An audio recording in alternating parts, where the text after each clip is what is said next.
Okay, this word, is it the? Is it the?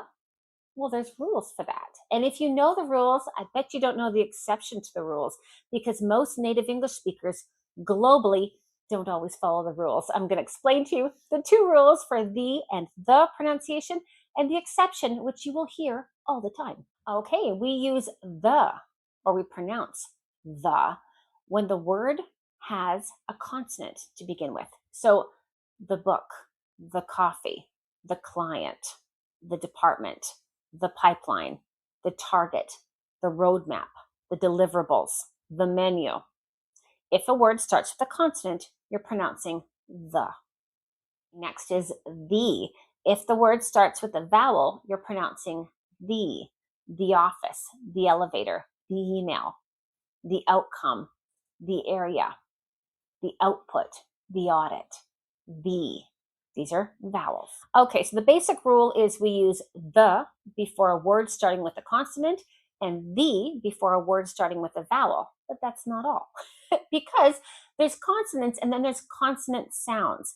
There's vowels, then there's vowel sounds. This is the same for writing a versus an. I'll explain to you. Some words starting with U or with E don't actually take the vowel sound.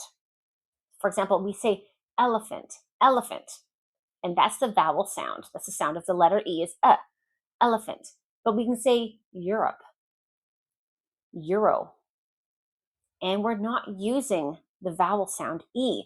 So we would say the euro, not the euro. Even though it starts with an E, we pronounce it not like a vowel. So we pronounce it as a consonant. The same thing with university, the university, the union, the user, the usual, the UK. Even though it starts with a U, even though it starts with a vowel, it's not UK, which is the sound of a U. No, it's UK, which is not a vowel sound, it's a consonant sound. So the UK, the Euro, the European Union, the.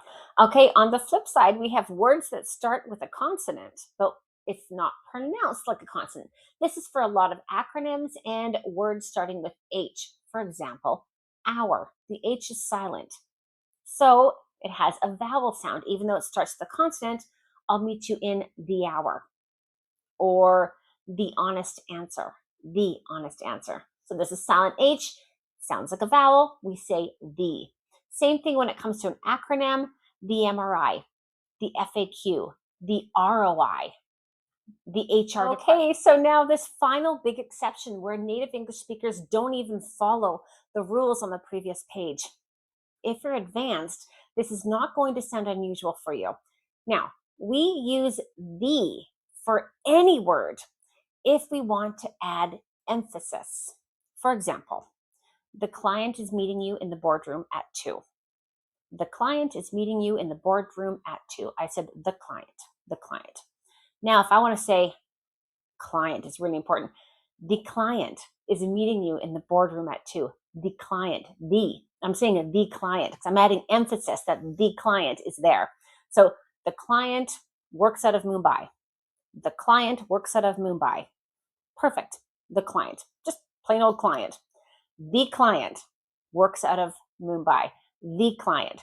I'm emphasizing client.